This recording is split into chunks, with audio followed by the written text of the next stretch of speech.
warahmatullahi wabarakatuh. Perkenalkan, nama saya Farah Aratul Jannah. Saya dari program studi S1 Manajemen angkatan 2020. Nah, sebentar lagi akan memasuki pekan UAS. Gimana nih persiapan teman-teman semua? Semangat dong pastinya. Nah, di sini saya akan membahas materi ketenagakerjaan di mata kuliah Hukum Bisnis. Yuk simak video berikut ini.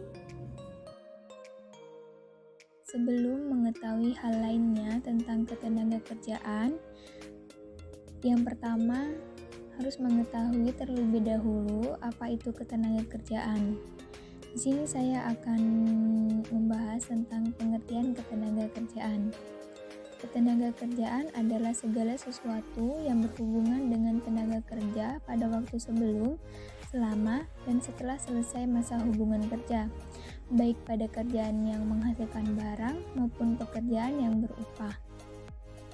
Dari aspek hukum ketenagakerjaan, ini merupakan bidang hukum privat yang memiliki aspek publik, karena meskipun hubungan kerja dibuat berdasarkan kebebasan para pihak, namun terdapat sejumlah ketentuan yang wajib dan patuh pada ketentuan pemerintah dalam artian hukum publik. Selanjutnya tentang peraturan dan undang-undang ketenagakerjaan. Berdasarkan pasal 5 Undang-Undang Nomor 13 Tahun 2013 menegaskan bahwa setiap tenaga kerja memiliki kesempatan yang sama untuk memperoleh pekerjaan tanpa adanya diskriminasi. Tenaga kerja di sini dapat dikelompokkan menjadi 3 kelompok, yaitu yang pertama, tenaga kerja terdidik, yang kedua, tenaga kerja terlatih, dan yang ketiga, tenaga kerja tidak terdidik dan tidak terlatih. Tenaga kerja terdidik merupakan tenaga kerja yang mempunyai keahlian pada bidang tertentu atau khusus yang diperoleh dari bidang pendidikan. Contohnya dosen, dokter, guru, pengacara, dan lain sebagainya. Artinya, tenaga kerja terdidik di sini yaitu seseorang yang telah mengemban ilmu hingga lulus dan akan memiliki profesi masing-masing. Selanjutnya tentang perlindungan ketenagakerjaan. Berdasarkan Undang-Undang Ketenagakerjaan ini memberikan perhatian yang luas untuk tenaga kerja dan orang lain yang terlibat dalam hubungan kerja untuk melindungi yang bersangkutan dari penyalahgunaan dan perlakuan lain yang tidak wajar. Berdasarkan perlindungan ketenagakerjaan, secara khusus telah mengatur tentang yang pertama, pekerja anak. Perusahaan dilarang untuk memperkerjakan anak-anak kecuali bila mereka telah berusia 13-15 tahun untuk mengerjakan pekerjaan yang ringan, dan perusahaan harus memenuhi beberapa syarat. Yang pertama, memperoleh izin tertulis dari orang tua atau wali. Yang kedua, membuat perjanjian kerja antara perusahaan dan orang tua atau wali. Yang ketiga, waktu kerja maksimum 3 jam saja. Yang keempat, pekerjaan dilakukan pada siang hari dan tidak mengganggu waktu sekolah. Dan yang kelima, memberlakukan keselamatan dan kesehatan kerja. Yang kedua, pekerja perempuan. Pada pasal 76 mengatur bahwa perempuan berusia di bawah 18 tahun tidak diizinkan untuk bekerja antara jam 23.00 sampai 07.00. Larangan ini berlaku bagi perempuan hamil karena potensi resiko kesehatan. Perusahaan yang memperkerjakan pekerja perempuan pada jam 23.00 sampai 07.00 harus memenuhi beberapa syarat. Yang pertama, memberikan makan dan minum yang bergizi. Yang kedua, menjaga kesusilaan dan keamanan di tempat kerja.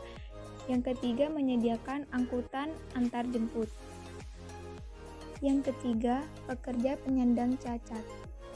Perlindungan yang wajib diberikan perusahaan dalam memperkerjakan tenaga kerja yang menyandang status disabilitas didasari tingkat disabilitas yang dimiliki. Pada pasal 67 ayat 1 Undang-Undang Nomor 13 Tahun 2003 Bentuk perlindungan yang diberikan ini dapat berupa fasilitas seperti penyediaan aksesibilitas, pemberian alat kerja bantu, dan alat perlindungan diri. Yang keempat, jam kerja. Jam kerja dapat diatur sebagai berikut ini. Yang pertama, 7 jam satu hari dan 40 jam per minggu untuk 6 jam hari kerja dalam satu minggu, atau 8 jam per hari 40 jam per minggu untuk 5 hari dalam satu minggu. Yang kelima, keselamatan dan kesehatan kerja. Pada pasal 86 menetapkan bahwa setiap pekerja atau buruh mempunyai hak untuk memperoleh perlindungan atas keselamatan dan kesehatan kerja, moral dan kesusilaan, perlakuan yang sesuai dengan harkat dan martabat manusia serta nilai-nilai agama. Yang keenam, upah. Dalam ketentuan tentang upah diatur secara luas dalam pasal 88 sampai pasal 98.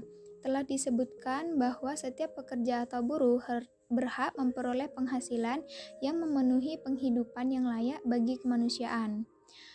Pemerintah telah menetapkan kebijakan pengupahan. Yang pertama, upah minimum, upah kerja lembur, upah tidak masuk kerja karena berhalangan, upah karena menjalankan hak waktu istirahat kerjanya, bentuk dan cara pembayaran upah, struktur dan skala pengupahan yang proporsional. Yang terakhir, upah untuk pembayaran pesangon. Yang ketujuh, jaminan sosial tenaga kerja. Jaminan sosial tenaga kerja dimaksudkan untuk memberikan perlindungan bagi tenaga kerja terhadap resiko-resiko sosial ekonomi yang menimpa dirinya dalam melakukan pekerjaan. Jaminan sosial tenaga kerja ini merupakan suatu perlindungan bagi tenaga kerja dalam bentuk santunan berupa uang sebagai pengganti sebagian dari penghasilan yang hilang atau berkurang, dan pelayanan sebagai akibat peristiwa atau keadaan yang dialami oleh tenaga kerja berupa kecelakaan kerja, sakit, hamil, bersalin, hari tua, dan meninggal dunia. Selanjutnya, studi kasus ketenaga kerjaan tentang perselisihan hubungan industrial. Perselisihan hubungan industrial adalah sebuah perbedaan pendapat yang mengakibatkan pertentangan antara pengusaha dengan pekerja karena adanya suatu perselisihan mengenai hak, perselisihan kepentingan, perselisihan pemutusan hubungan kerja, dan perselisihan antar serikat pekerja buruh hanya dalam satu perusahaan. Adapun penyebab terjadinya perselisihan hubungan industrial, yaitu yang pertama, adanya perbedaan pendapat tentang pelaksanaan perjanjian kerja atau perjanjian kerja bersama. Jadi antara pengusaha dan pekerja ini terjalin sebuah janji dalam satu perusahaan. Yang kedua, adanya perbedaan pendapat tentang penafsiran ketentuan peraturan perundang-undangan atau perjanjian. Dan yang ketiga, adanya salah satu pihak yang tidak melaksanakan kewajibannya sebagaimana mestinya. Misalnya, seorang pekerja yang tidak melaksanakan pekerjaannya dengan baik dan benar. Terdapat 4 jenis perselisihan hubungan industrial. Yang pertama, perselisihan hak. Merupakan perselisihan yang timbul karena tidak terpenuhinya hak akibat adanya perbedaan pelaksanaan atau penafsiran terhadap ketentuan peraturan perundang-undangan, perjanjian kerja, dan perjanjian bersama. Yang kedua, perselisihan kepentingan. Merupakan perselisihan yang timbul dalam hubungan kerja karena tidak adanya kesesuaian pendapat mengenai pembuatan atau perubahan syarat-syarat kerja yang ditetapkan dalam perjanjian kerja bersama atau perundang-undangan. Yang ketiga, perselisihan pemutusan hubungan kerja. Merupakan perselisihan yang timbul karena tidak adanya kesesuaian pendapat mengenai pengahuran hubungan kerja yang dilakukan oleh salah satu pihak. Yang keempat, perselisihan antar serikat kerja. dalam satu perusahaan. Merupakan perselisihan antara serikat buruh dengan serikat pekerja lain dalam satu perusahaan. Karena tidak adanya persesuaian paham mengenai keanggotaan, pelaksanaan hak, dan kewajiban keserikat pekerjaan. Selanjutnya, penyelesaian perselisihan hubungan industrial. Menurut Undang-Undang Nomor 2 Tahun 2004, ini menegaskan bahwa perselisihan hubungan industrial diselesaikan dengan menempuh mekanisme, yaitu yang pertama, pengadilan hubungan industri, yang kedua mediasi, yang ketiga konsiliasi, yang keempat arbitrase, dan yang kelima biparti.